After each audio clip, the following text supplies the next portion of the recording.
Hello, everyone. Welcome to our online Trans Day of Remembrance event.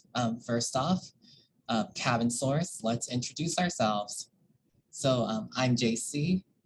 I use they, them pronouns. I'm a student engagement specialist for student leadership.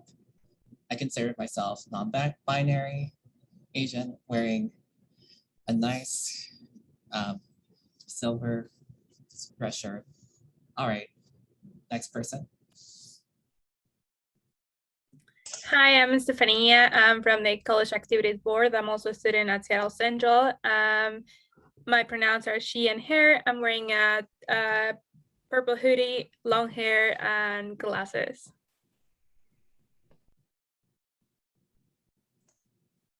Hello, my name is Karina. I use she, her pronouns. I'm a Black presenter with square glasses and a black shirt. Hi everyone, I'm Cam. My pronoun is she, her, and I'm in the fourth. I look like Asian with the short hair, and I'm wearing the green jacket. Alrighty. Well, thank you everyone for coming to our panel today. So I would like to introduce our main speaker and current co-president of Queer Cooperative, Jared Stern-Roger. Hi everyone, thank you so much. Let me just get myself screen shared here and we'll get started momentarily.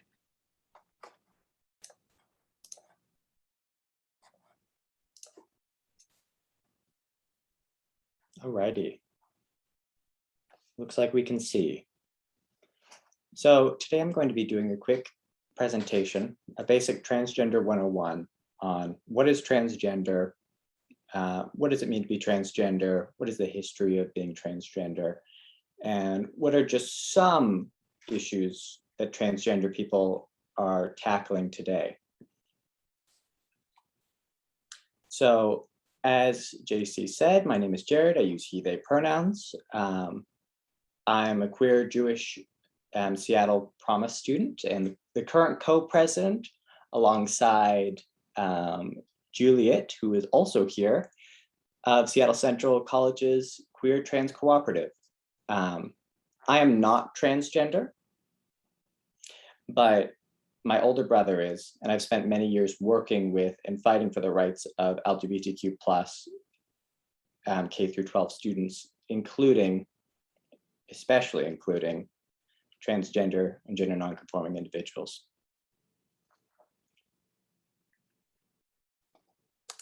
So to get started, we're going to just talk about briefly, what does it mean to be transgender? And I think one of the first things to establish here, which confuses a lot of people, is that sex is not the same as gender, which is also not the same as appearance.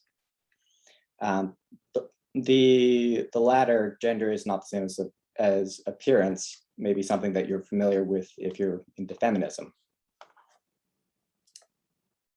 So let's define these. So first off, we have sex, which is determined by your biological factors such as chromosomes, hormones, genitals. It's likely what's on your birth certificate. Your gender presentation or appearance is everything from the way that you speak, to the way you move, to the way you dress. It's, put simply, it's the stereotypical association with certain ways that we move through this world. So some people might say people wearing a dress means they have like a feminine gender presentation, for example. And gender is how you feel inside your head. It's your internal connection with the social concept of gender, of a gender identity.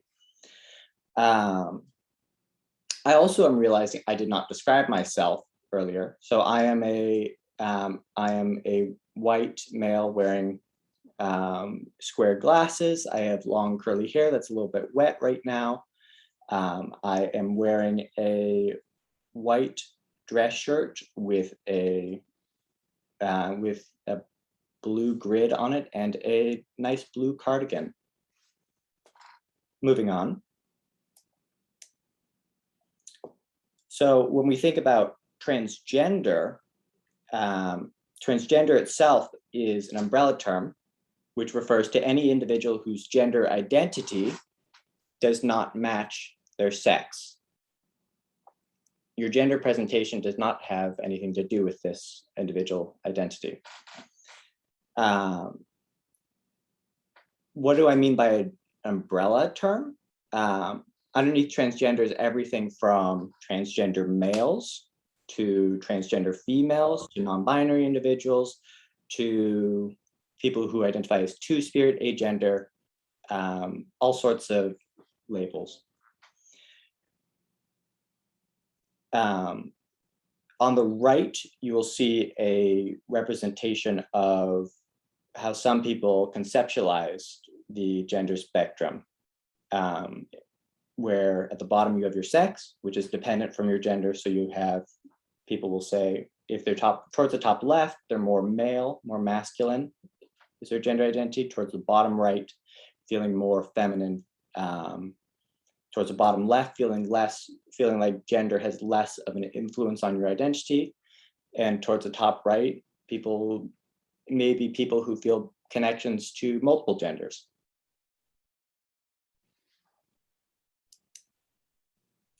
One of the things that is very typical of people who are transgender is experiencing gender dysphoria. While this is not something that all transgender people experience, it's something that many, many people do. And it's often a feeling of discomfort or distress, as the Mayo Clinic puts it, that might occur in people whose gender identity differs from their sex assigned at birth or sex-related physical characteristics. So this is why often people who are trans will, or some people who are trans will wear, say, a binder to make their chest look more flat, wear clothes that make them feel more aligned with how they feel in their head. There's actually a good graphic that I have with this on the next page. And all of this is from the Trans Empowerment Project, all these last couple of graphics, where you have dysphoria, which can be often caused by misgendering, dead naming, invalidating clothing, invalidating hairstyle, or the way that your body looks, such as your fat distribution. And something that make people feel the opposite of gender dysphoria, which is gender euphoria, can be correct pronouns, using their chosen name, being able to wear validating clothing, having a validating hairstyle, validating body. Some of that, as I said earlier, might come from, it may come from wearing a binder, and others may come from gender validating surgeries.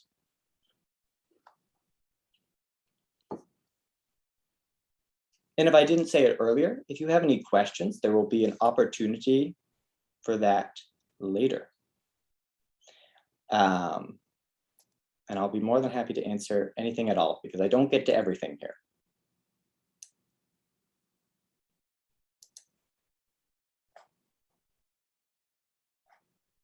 So next up, I want to talk a little bit about transgender history,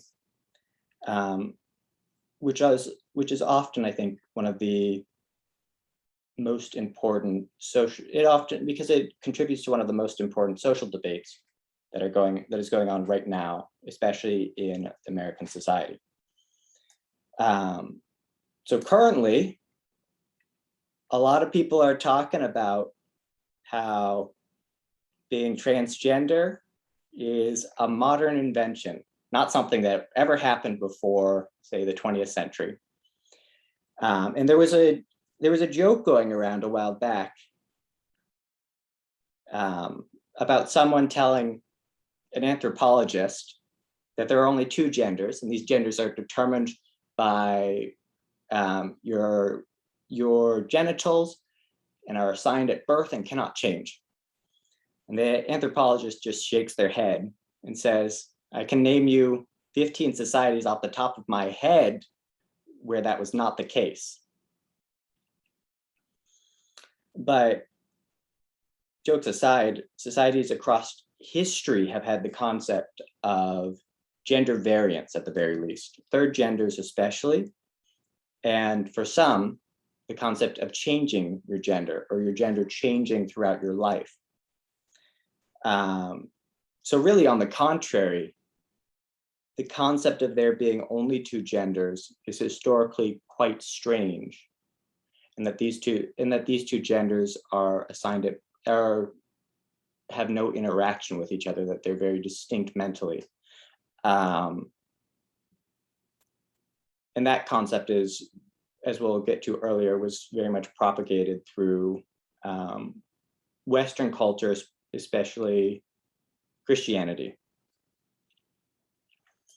So to go back a long time, in ancient Mesopotamia, there was the concept of Gala. Gala was considered to be a third gender, and were often priests to the Sumerian goddess Inanna, and made up a very significant portion of the temple's personnel.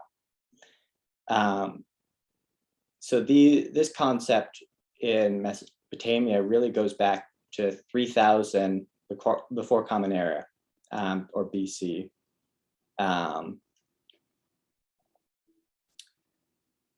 And these we actually have some tablets from Akkadian society that talk about and detail these third genders, which I definitely recommend looking up because there's lots of information online that I found very fascinating.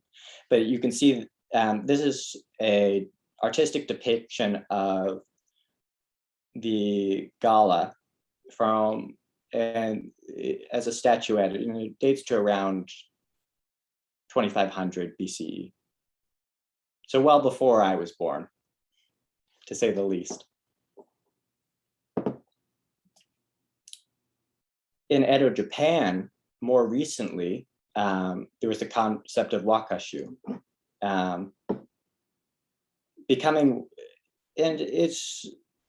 Wakashu is something that is very much in debate right now, whether because a lot of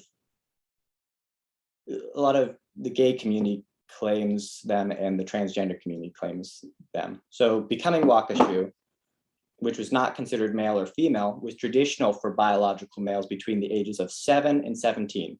So up until 7, you're male, and then upon turning 7, you take up an apprenticeship to enter society. And in taking up that apprenticeship, you often took up on this gender identity as wakashu, which had different dress styles, different social expectations. And then upon coming 17, they would be considered an adult male. This woodblock print specifically was made in 1740 Common Era, AD. And then I also have another one, another example of gender variance could be seen quite prominently in Polynesian society. Especially this video itself is from Hawaii that I have to show you. So I'm going to quickly mute myself.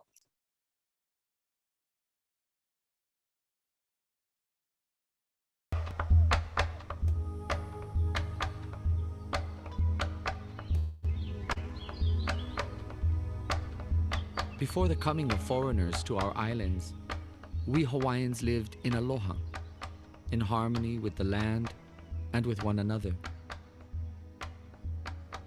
Every person had their role in society, whether male, female, or mahu. Those who embraced both the feminine and masculine traits that are embodied within each and every one of us.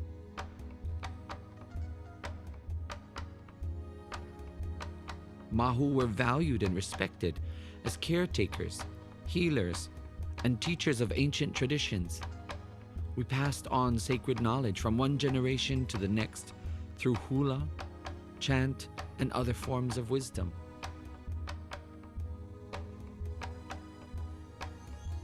When American missionaries arrived in the 1800s, they were shocked and infuriated by these practices and did everything they could to abolish them.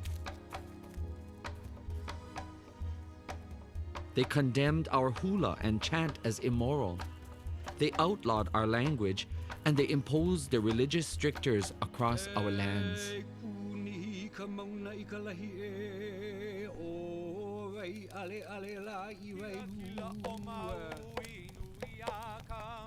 But we Hawaiians are a steadfast and resilient people. And so, despite 200 years of colonization and repression, we are still here. Kila kila o Maui nui a kama Kamalala walu aina o kulu e Aloha e pilani e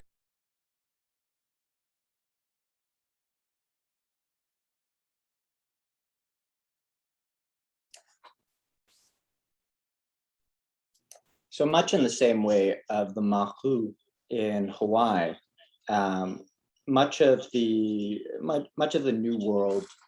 Let me turn off sound there. Much of the New World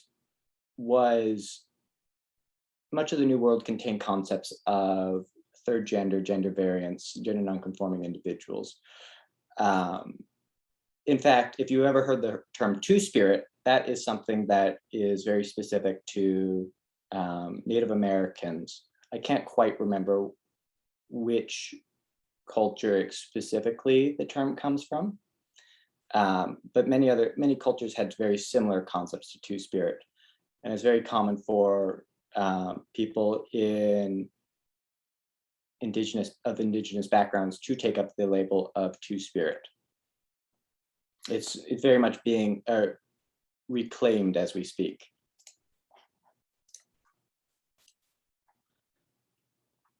So this part of the presentation is on issues that transgender people are facing today. And I could really go on for hours about this, but I wanted to go for one topic that's very relevant to the conversation today and what's going on across the United States. And another thing that's very relevant to what we're talking about today, which is Transgender Day of Remembrance.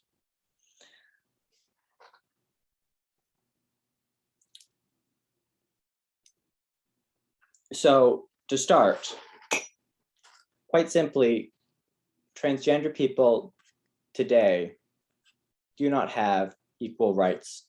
They do not have the rights that are and protections that are afforded to people who are not transgender. This is in large part due to LGBTQ+ individuals not being a protected identity, unlike that of race and religion, to name two. So I'm very much speaking about this in legal terms. So there have been multiple attempts over the last century to change this, the latest being the Equality Act, which has passed the House of Representatives, but is stalled out in the Senate, which would essentially add gender identity and sexual orientation to the Equal Rights Act of 1964. This is also something that would be great to get passed because women aren't included in the Equal Rights Act. And it's just kind of assumed that they're an accepted class, but under law they are not. So this would also add them to that. So part of what this causes, not having transgender people not being a projected class causes situations like that what we're dealing with across the country right now with transgender individuals in sports. So there are, across the country, there have been, I would say almost every state has proposed a law that would ban transgender individuals from participating in sports under their chosen, under their identity. So transgender male individuals would have to participate in female sports. Laws like this have been passed in 10 states, including our neighbor, Idaho, which is for the people, I work with, as I said earlier, with K through 12 LGBTQ+ youth across the state. And for the individuals who live on the border of Eastern Washington, they're keenly aware that just a mile over, if they lived there, they could not participate in sports safely under their identity. And this has also led to many people coming across the border from Idaho to participate in sports on this side in Washington state, which isn't technically legally allowed, but some people kind of look the other way, some people don't. One of the most flagrant examples of banning transgender individuals from participating in sports under their chosen identity is in Florida. Good old Florida, where not only are they not allowed to, if somebody is suspected of being transgender individuals, you are legally allowed to initiate a search of them. So basically you're able to search their person to check if they're transgender, to basically check their body, which is not okay, especially when this can be really young kids that are having their body searched just because they're suspected of being transgender.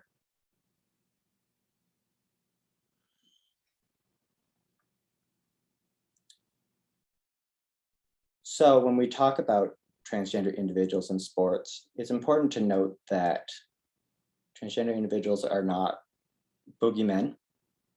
They're not villains. They're people that just want to live their own life that under their identity and not experience, as we talked earlier, of dysphoria. And a lot of this instance of lack of access to inclusion and discrimination, along with many, many, many more instances, have contributed to a very high suicide rate among transgender individuals. So this is data from the 2015 US Transgender Survey, which is the biggest survey of transgender Americans to date. And Williams Institute, which often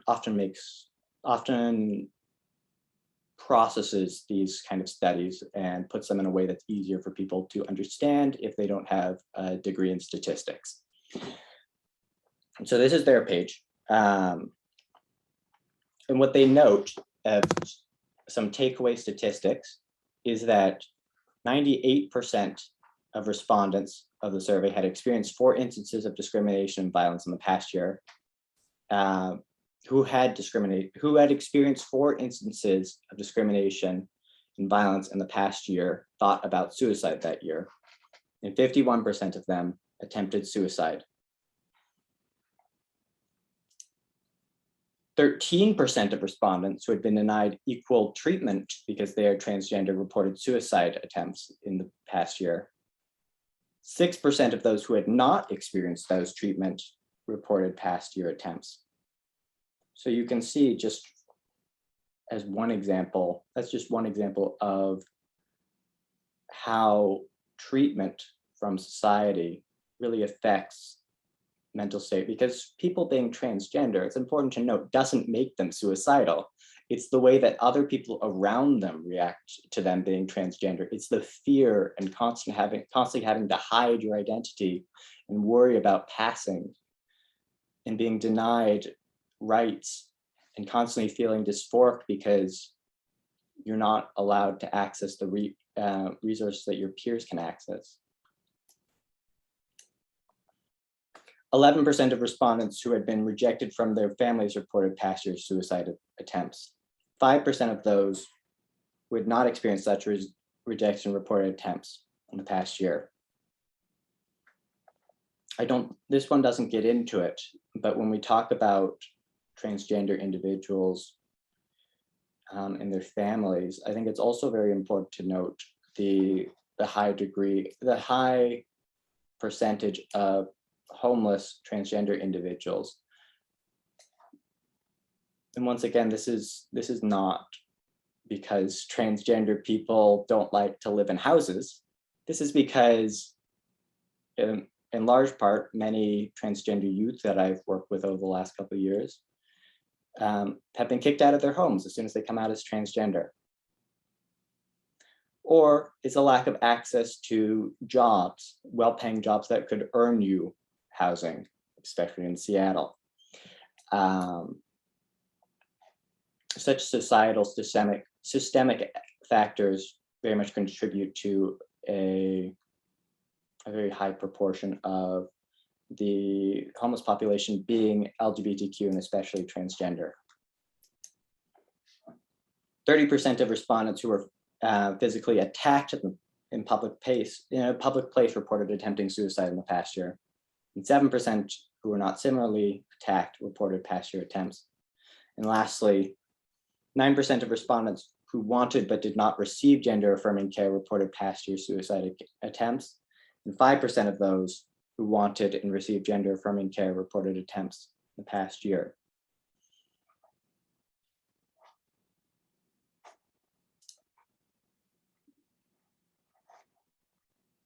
Let me quickly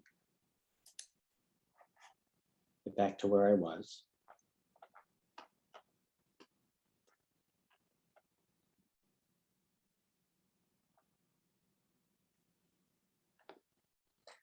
So I think it's also something that I left out that I'm thinking about now. When we talk about equal access at Seattle Central, we also should look at the ability to use restrooms, the restrooms that match your gender identity, or at the very least encompass it. So on Seattle Central campus, for those who are new to the campus or perhaps have not explored it in depth,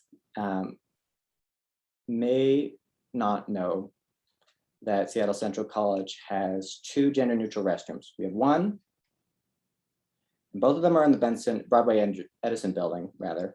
One on the 3rd floor, way on the north side. The other's on the 2nd floor on the south side towards the library. When we talk about access to gender neutral restrooms at Seattle Central College, this is not access. Imagine, I don't know how many of you take classes in the Fine Arts building, or perhaps in the SAM building, the Science and Math building. But if you have a class that ends and then you have another class in 5 minutes, how are you going to reach the bathroom? You probably won't. You'll hold it, and and I expect as many. I think the CDC wrote an article as well, how they project that many transgender individuals will end up with long-term urinary issues because of having to hold things in when you need to go to the bathroom.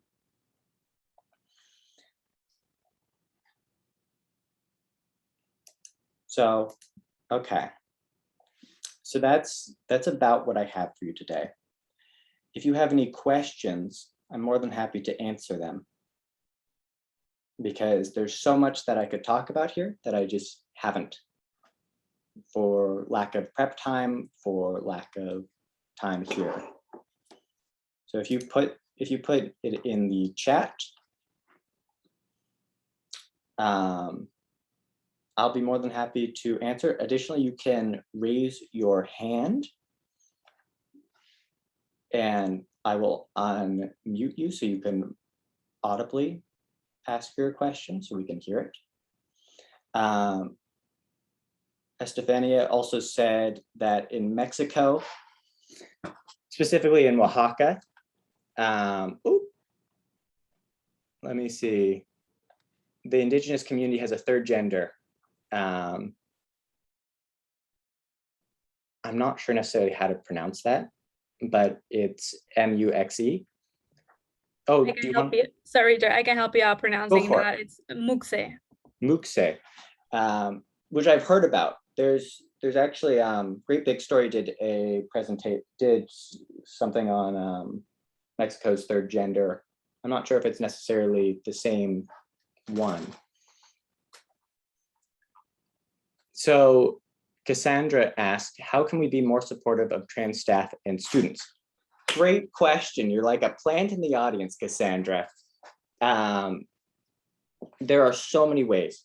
The first way, and probably the most cliche way, that genuinely helps, is when you are doing introductions, have people introduce themselves with their name and pronouns. Additionally, since people often transition throughout the year or change their name and pronouns, it's often good to create opportunity whenever there's any kind of group conversations. So you're breaking out into small groups, have people introduce themselves with their name and pronouns. If you're doing Zoom classes, you can actually, it's good to enable that. Additionally, if you're more of a lecture class, it's good to have, say every 3 weeks, have an opportunity for everybody to go around and do introductions. And I, as a student who is very bad with names, this also helps me because I often will sit next to somebody for the entire year and not know their name and feel very bad. Another way of doing it, which is much more concrete, I would say, and often quite impactful, is by making sure the class curricula includes LGBTQ plus individuals and their experiences, even if it's going a little bit out of the way to do so.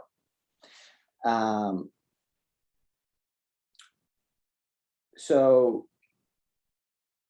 like, even if it's just when you're talking about somebody who proposed a concept, also mentioning that they're LGBTQ, because for oftentimes many, especially LGBTQ plus youth, have a difficulty with the way that society sees LGBTQ youth, imagining themselves in actually making an impact. So even if you're in science and you're talking about somebody who did great work, it's great to mention that they're LGBTQ. And oftentimes what I have seen with teachers, instructors, is that they're afraid that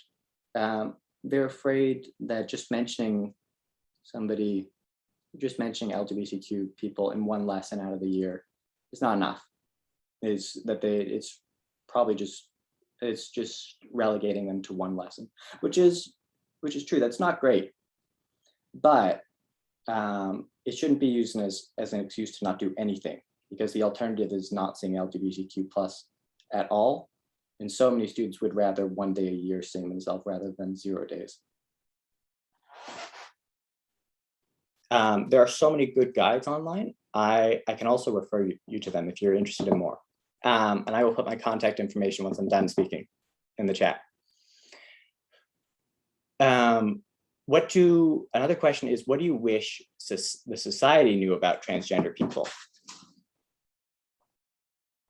That's a good question. There's so many things I wish that society knew about transgender people. I think most particularly, I want people to know that people being transgender isn't an attack on you. They're not doing it because of you. So often when people who are protesting transgender individuals and transgender inclusivity talk about transgender individuals, it's because it's in terms of them being a threat. For example, when we talk about transgender individuals in sports, as we did earlier, many of the legislatures were talking about transgender individuals as predatory people that just want to get ahead in sports, such as transgender females in sports being a big risk to cisgender females. But the fact of the matter is, it's not really about them. It's not about, people aren't transgender because they want to get ahead in sports. They're transgender because that's the way that they are. Like, we're not, I think another thing is that it's also important to note that being around and learning about transgender people does not make you transgender. Like we spend so much time in traditional education learning about the Nazis' invasion of Poland. That doesn't make us German. Learning about something is not akin to becoming it. It does not make you it.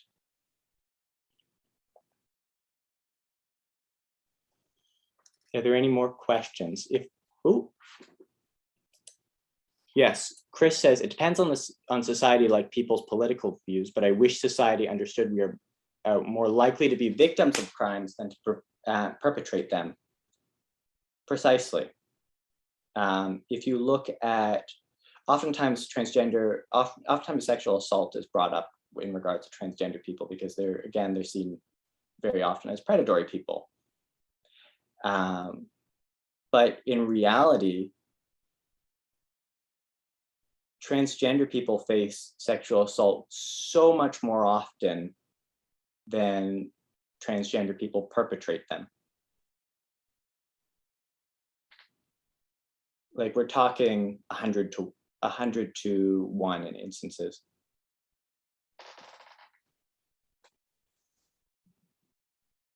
Chris also notes that if your kid turns trans just by learning about trans people in school, it isn't that school made them trans, it's just that they're trans. Precisely. Something that I didn't talk about is the biological aspect of being transgender, where so often we look for biological, we very often with LGBTQ people in general try to point to biological factors. And it's true that the science is just not there yet, but that's the same with most things in the brain. Like, we don't even know where in the brain male and female is located in large part. We don't know what consciousness is. We don't know, in large part, we don't know what dreams are. So when people are saying that they won't believe trans people are real until the science comes in, that just doesn't work. You're gonna be waiting a long time.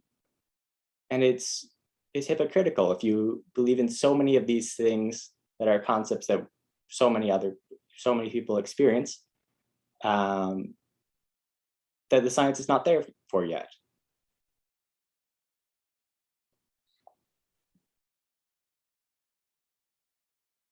Okay, if there are no other presentations, or if there are no other questions rather, I will end my screen share. I will also put my contact info in chat, so you can reach me best at my email, jgsternrogers@gmail.com. Or you can text me if you like at 206-909-0229. Or I'm also on the SEC Discord at Roseline Boulevard. If you are interested in joining the Queer Trans Cooperative, we're kicking it off this year. I recommend shooting me an email or a text, and I'll get you in, because we're recruiting. We're looking for LGBTQ plus students and their allies who really want to make a difference. Okay. Thank you very much, everyone. Let me remove my spotlight.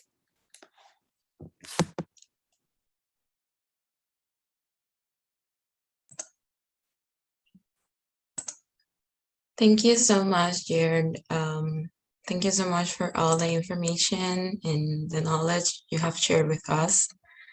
And well, as you already know, we are here today. Like, one of the reasons we are here today is to pay tribute to those who have lost their lives due to transphobia and violence.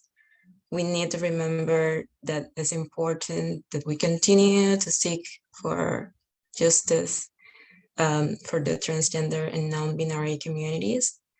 Transgender people deserve the right to equal and full participation in society.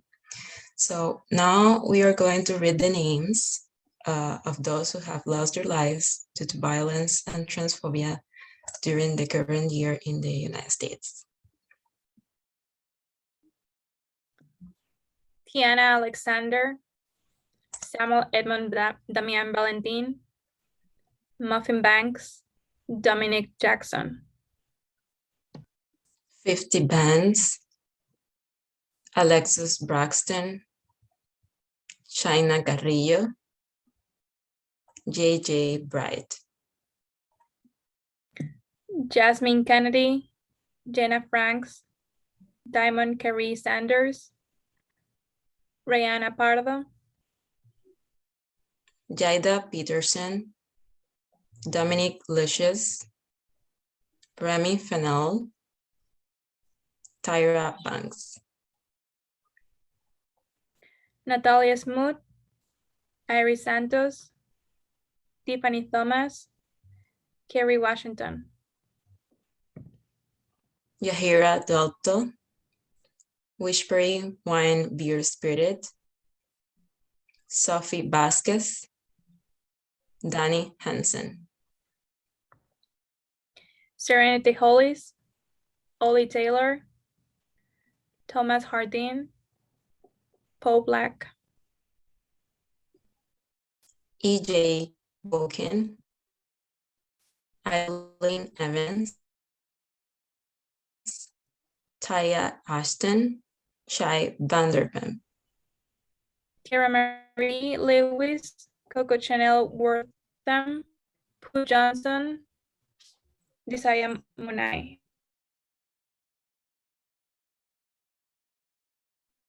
Kerala Mal Gross, Royal Poetical Stars. Soy Rose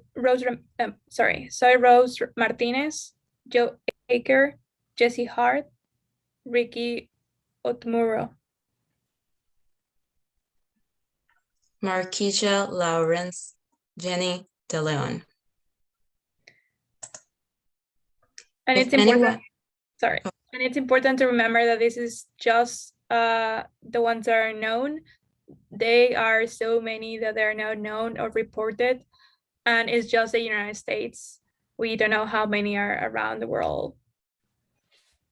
There are way more that have lost their lives. Sure. So if anyone have lost a transgender person that will like to remember, even if it wasn't this year, please feel free to put their names in the chat. And let's do a minute of silence to tribute their memories.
Well, just say that we will remember them, and we will also remember to always elevate transgender voices and treat transgender people with dignity and respect.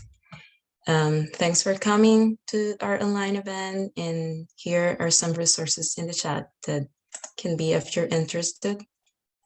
Don't forget to check them.